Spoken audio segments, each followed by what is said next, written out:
تو آئیے میں آج آپ کو ایک سٹوری سناتا ہوں which is from the book called Chicken Soup for the Soul written by Mark Victor Hansen and Jack Canfield. اس کتاب میں ایک سٹوری مینشن کرتے ہیں جس میں جنگل کے کچھ جانور مل کے یہ فیصلہ کرتے ہیں کہ بھئی ہمیں انسانوں سے کچھ سیکھنا چاہیے، اور ہمارے خیال کے مطابق انسانوں کی ترقی کی سب سے بڑی وجہ انسانوں کا اسکولنگ سسٹم ہے۔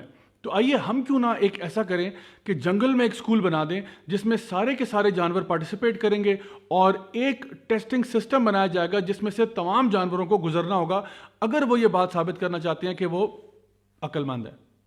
تو جناب انہوں نے 4 سبجیکٹس کو سلیکٹ کیا جس میں سوئمنگ، رننگ، کلائمبنگ اور فلائنگ کا امتحان ہوگا۔ تو سب سے پہلے آئی باری جناب بطخ کی۔ بطخ کا سوئمنگ میں A گریڈ آیا، رننگ میں D آیا، فلائنگ میں B اور کلائمبنگ میں F گریڈ۔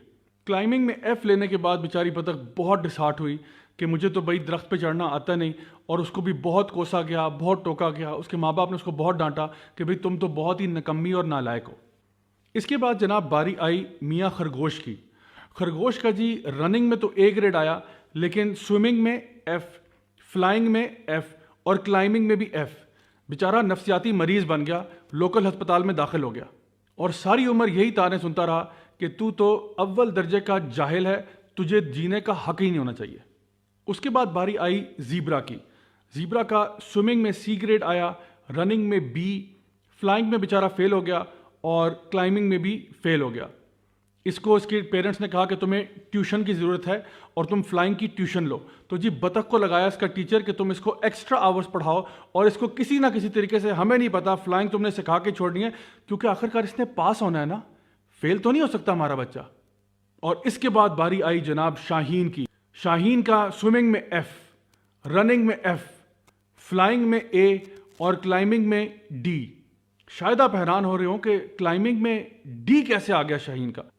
وہ اس طرح کہ جب درخت پر چڑھنے کی باری آئی تو شاہین تو جلدی سے اڑتا ہوا درخت کے اوپر جا کے بیٹھ گیا، لیکن ٹیچر نے اس کو یہ کہا کہ بیٹا آپ آؤٹ آف کریکولم کام کر رہے ہیں، آپ نے بالکل اسی طرح سے اپنے پنجوں کے ساتھ چڑھنا ہے جس طرح سے گلہری اور بندر اور باقی جانور چڑھ رہے ہیں۔ تو شاہین بار بار انسسٹ کرتا رہا کہ بھئی میں ان سے زیادہ جلدی اوپر پہنچ سکتا ہوں، اگر آپ کا مقصد واقعی ٹری کو کلائم کرنا ہے تو میں تو جلدی جا سکتا ہوں۔ لیکن ٹیچر نے کہا بیٹا میرے سے زیادہ سیانے بننے کی ضرورت نہیں ہے، آپ زیادہ اوور سمارٹ نہ بنے، جو کورس ورک بتایا گیا اسی کے مطابق کام کرو۔ سمجھ آئی؟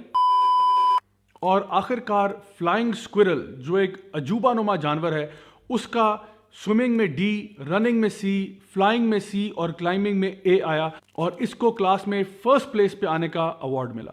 تمام جانوروں کو کہا گیا کہ تم سب کو چاہیے کہ تم فلائنگ سکوئرل کی طرح بن جاؤ۔ آپ میں سے جو پیرنٹس میری بات سن رہے ہیں، کیا آپ کو اس کہانی میں کچھ سملیرٹی نظر آ رہی ہے؟ آئنسٹائن نے کہا تھا کہ everybody is a genius, but if you judge a fish by its ability to climb a tree, it will live its whole life believing that it is stupid. بات دراصل یہ ہے کہ ہم لوگ اکثر اوقات بچوں کو پڑھائی کے نام پر بیچاروں کا کانفیڈنس شیٹر کر کے رکھ دیتے ہیں، اور جو ان کا نیچرل ٹیلنٹ ہے اس کو کہیں نہ کہیں ہم دبا دیتے ہیں، ان کی کریٹیوٹی کا بھی بیڑا غرق کر دیتے ہیں۔ بالکل اسی طرح سے ہمارے بچے بھی جینیسز ہوتے ہیں۔ ہر بچہ کسی نہ کسی اعتبار سے ایکسپرٹ ہوتا ہے، لیکن اگر ہم یہ چاہیں کہ ہمارے بچے بالکل ہر کسی کی طرح برابر ہو جائیں تو ایسا فزیکلی پاسبل ہی نہیں ہے۔ اگر آپ کا بچہ کسی سبجیکٹ میں فیل ہوتا ہے تو اس کا یہ مطلب نہیں ہے کہ وہ بیچارہ نکما ہے، نالائق ہے۔ ہو سکتا ہے وہ کسی اور سبجیکٹ میں بہت بہتر ہو جس میں دوسرے اتنے اچھے نہیں ہیں۔